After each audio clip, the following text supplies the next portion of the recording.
Just briefly, I think maybe you want to say it now, or?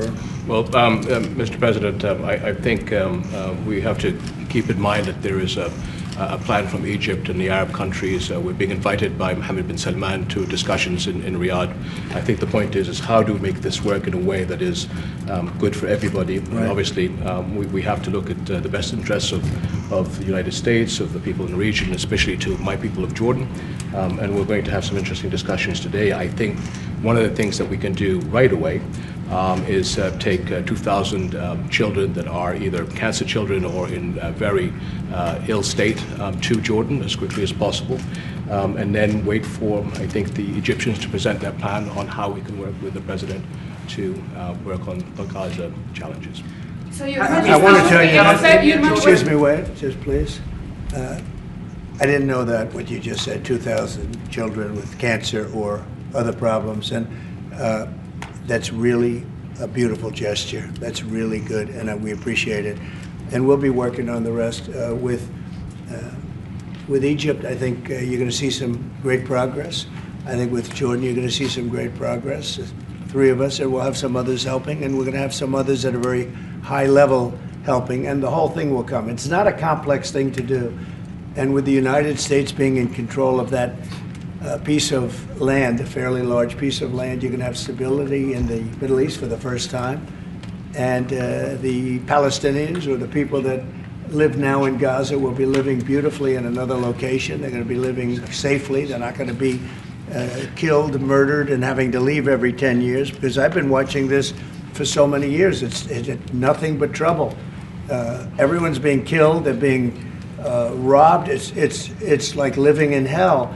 And they're going to end up having a great home, great families that don't have to get mugged and killed and beaten up and harassed by Hamas and everybody else.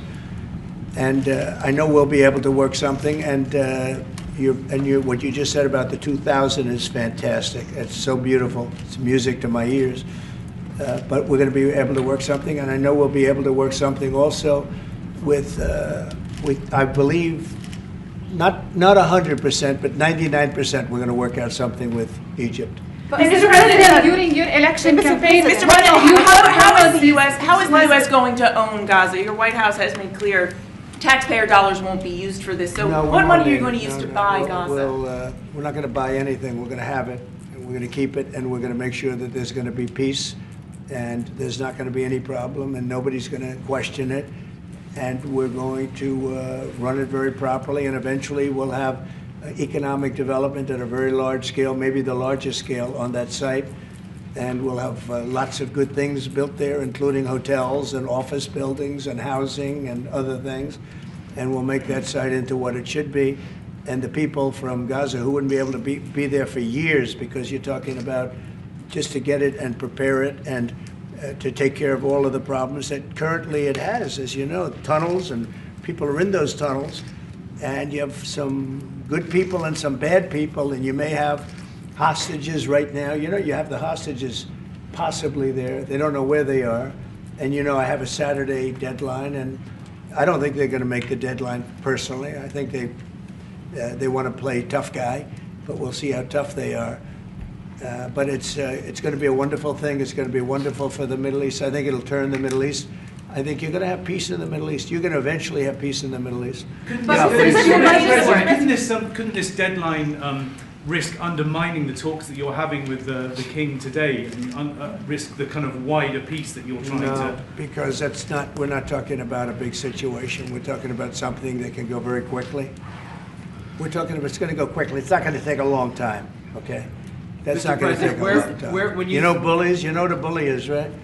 You know the bully, I've always, and I found it throughout my life, a bully is the weakest person. And they're bullies. Hamas is bullies. The weakest people are bullies. You know that, right? All right, go ahead. Mr. President, you were saying that Palestinians will live somewhere else safe. Where exactly do you want them to live? Well, it's not where I want them to live. It's going to be where we ultimately choose as a group. And I believe we'll have a parcel of land in Jordan. I believe we'll have a parcel of land in Egypt. We may have someplace else, but I think when we finish our talks, we'll have a place where They're going to live very happily and very safely. And, you know, don't forget, they only want to be on the Gaza Strip because they don't know anything else. They never had an alternative. And they don't want to be on the Gaza Strip, but they have no choice. They have to be. And they're being killed there at levels that nobody's ever seen. No place in the world is like as dangerous as the Gaza Strip. They don't want to be there. They have no alternative. When they have an alternative, not one person will want to stay where they are. Nobody wants to stay there. They're living in hell. It's a death trap. Mr. President, how do you know that the Palestinians don't want to leave their land? Some people say this is ethnic cleansing. You won't be able to force them to leave their land. We're moving them to a beautiful location where they have new homes, where they can live safely, where they'll have doctors and medical and all of those things, and I think it's going to be great. Yeah, any questions? King Abdallah, what do you think about the U.S. taking over the Gaza Strip? Do you want to see the U.S. own the Gaza Strip? Well, I think, as I said earlier, the President is looking at Egypt coming to present their plan. As I said, we will be in Saudi Arabia to discuss how we can work with the President and with the United States. So I think let's wait until the Egyptians can come and present it to the President and not get ahead of ourselves. And is there a parcel of land in Jordan that you're willing to have Palestinians? Well, I think what we said, I have to look at the best interests of my country. I think the President is very happy that we do this thing with 2,000 children as quickly as possible. And again, I believe that the President is looking forward to getting a group of us Arabs here to discuss the overall plan. And last question, the 2,000 children, are those from the Gaza Strip? Absolutely, from the Gaza Strip. Are you willing to change your mind, Mr. That's President? from the Gaza Strip, the 2,000. Are you willing to change your mind if you hear the Egyptian and the Arab plan end of the month? If they present you something different, are you open to I another think plan? we sort of have gone down the line. We know pretty much what is going to be presented. And I think it's going to be something that's going to be magnificent for the Palestinians. They're going to be in love with it. I did very well with real estate. I can tell you about real estate. They're going to be in love with it. But Mr. President, doesn't concern you that moving 2 million people from there? It's a very small number of people relative to other things that have taken place over the decades and centuries. It's a very small number of people. And they're living a terrible life. Look at the way they're living now. Nobody's living like that in the entire world. They're living under buildings that are mostly fallen down and will continue to fall down. And they're living under. People are being killed every day. The conditions are horrible. There are no conditions anywhere in the world that are worse than the Gaza Strip right now. But don't you have Mr. concern President, that you can destabilize Jordan and you said all Egypt? hell will break out if all the hostages are not released on Saturday. What did you mean by that? And are you encouraging Netanyahu to walk away from this deal? Have you talked about this with him? So I've looked at at the condition of people coming out of the hostage situation, and it's horrible.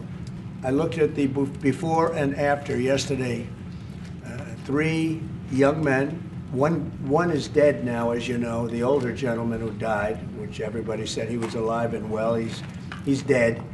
But the 3 young men, and I looked at them from a short while ago, and I looked at them now. They're emaciated.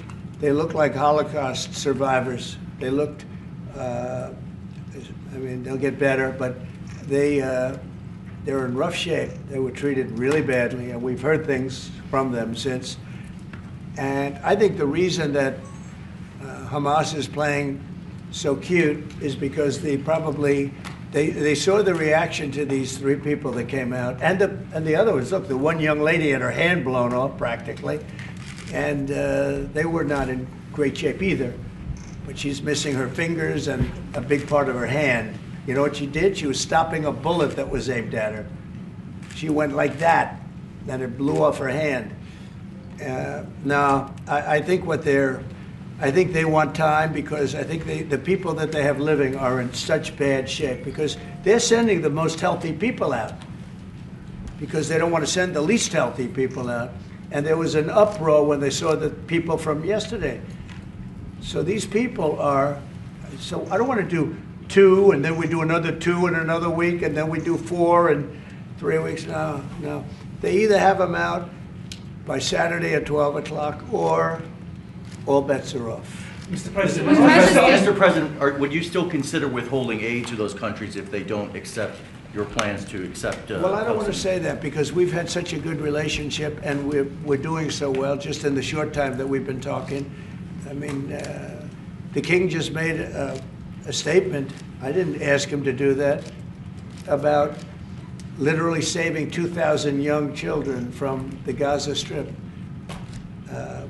We didn't know about that. You didn't know about that. Nobody did except for the king and his son. I assume you told your son, right? And I just thought it was great. No, I think we'll do something. I don't have to threaten with money. We contribute a lot of money to Jordan and to Egypt, by the way, a lot, to both. But I don't have to threaten that. I think we're above that. I do believe we're above that. So. Would you consider other countries, not Jordan and Egypt? There was talks about Indonesia, Albania, other places. Yeah, sure, we would. And we have other countries that want to get involved. We have a lot of people that want to get involved. There's a great sense of wanting to help the Palestinians. There's a lot of good countries out there, people that rule those countries with big hearts, and this gentleman is at the top of the list. And if they don't want to leave, how are you going to force them, Mr. President? Oh, they're going to be great. They're going to be very happy. Can you Your give us a Majesty, sense, Your Mr. Majesty, President, should we may I- expect that the may I- Jordanian response would be part of a coordinated Arab response? The response will be from a multitude of countries, Arab, international. I know the Europeans want to step in. And again, we'll probably have to look to the help of the United States to make sure that COGAT, which is the clearing agency on the Israeli side, makes it as efficient as possible, because 2,000 kids, the best way to get to them is by helicopters and get them straight to our institutions. I also believe that quite a few countries would also probably like to take some of those kids and have them treated in their hospitals. So we hope to launch this ASAP. Yes, and that's right. This should have been done by the Biden administration, but you know, they didn't do anything. They didn't know what the hell they were doing. So this should have been done by the Biden administration. This should have never happened because October 7th would have never happened if I were president. Zero chance of happening. You wouldn't have had that whole mess where the Middle East got blown up, and you wouldn't have had Ukraine and Russia fighting. That would have never happened. And by the way, we're making good progress there, I think. I really think we're making some very good progress. Mr. President, President, you've said your team, before are you that putting in the charge U.S. of it? would buy Gaza, and today you just said we're not going to buy Gaza. We're not going to have to buy. We're going to have Gaza. We don't have to buy. There's nothing to buy. We will have Gaza. What does that mean? No reason to buy. There is nothing to buy. It's Gaza. It's a war-torn area. We're going to take it. We're going to hold it. We're going to cherish it. We're going to get it going eventually, where a lot of jobs are going to be created for the people in the Middle East. It's going to be for the people in the Middle East, but I think it can be a diamond. It can be an absolute tremendous asset for the Middle East, and you're going to have peace. It's going to bring peace in the Middle East. Gaza, the way it is right now, every 10 years you're going to have the same thing happening. I've watched it so long, all the death and destruction of Gaza. The civilization's been wiped out in Gaza. No, it's going to be a tremendous thing. It's fronting on the sea. It's going to be a great economic development job. It's going to put people to work, a lot of people to work, and those people are all going to be from the Middle East. And just to follow up with one on that for King Abdullah, can you clarify again, sir, how do you feel about the U.S. taking Gaza, as the president said? Well, again, this is something that we, as Arabs, will be coming to the United States with something that we're going to talk about later to discuss all these options. And Mr. President, take it under what authority? It is sovereign territory. Under the U.S. authority. And Mr. President, would you seek to personally develop property in Gaza after this happens? No. I've had a great career in real estate. Mr. I President, your team. You know, when you've done what I've done in the last number of years, including the 4 years that we should have been doing something else, frankly, because people see that now for sure. But when you've done what I've done, you can just do more good for people when you're president. When you're president, we can do things. This is all things that should have been done, but actually things that shouldn't have had to be done. Gaza, absolutely, it would have been so great if the Biden administration would have started this. But actually, in all fairness to them,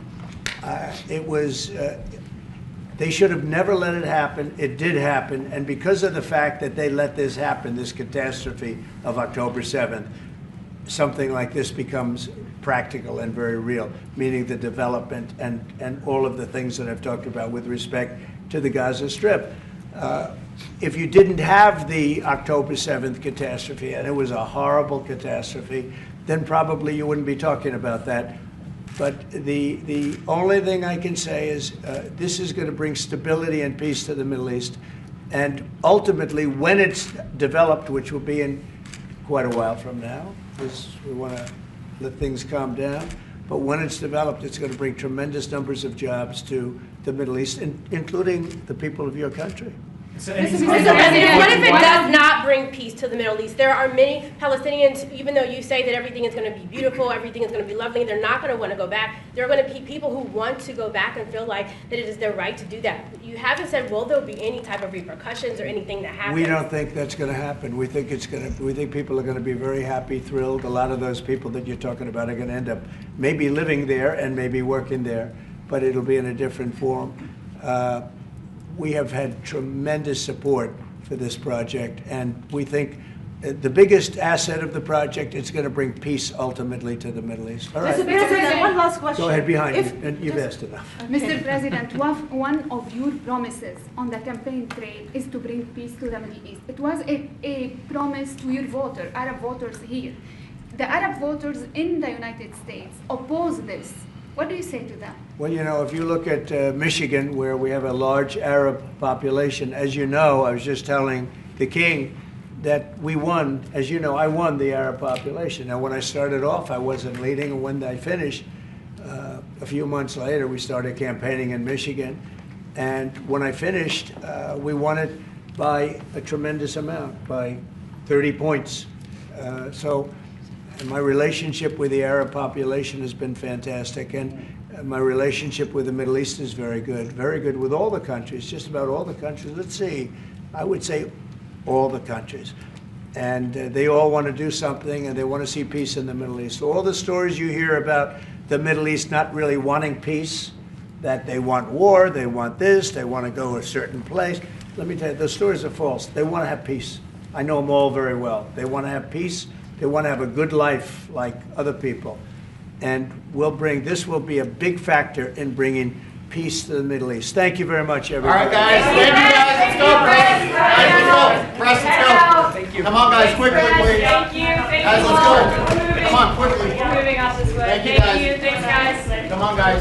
Out this way. Quickly, please. Right here. Quickly, guys. Thank you. Moving. Thank you. Thank Come on, guys, let's you. go. Come on, guys. Thanks, guys. Here we go. Let's go. David, let's go. David, come on, guys. Let's go. Guys, quickly. Come on. Thank you. Thank you. No, analyst.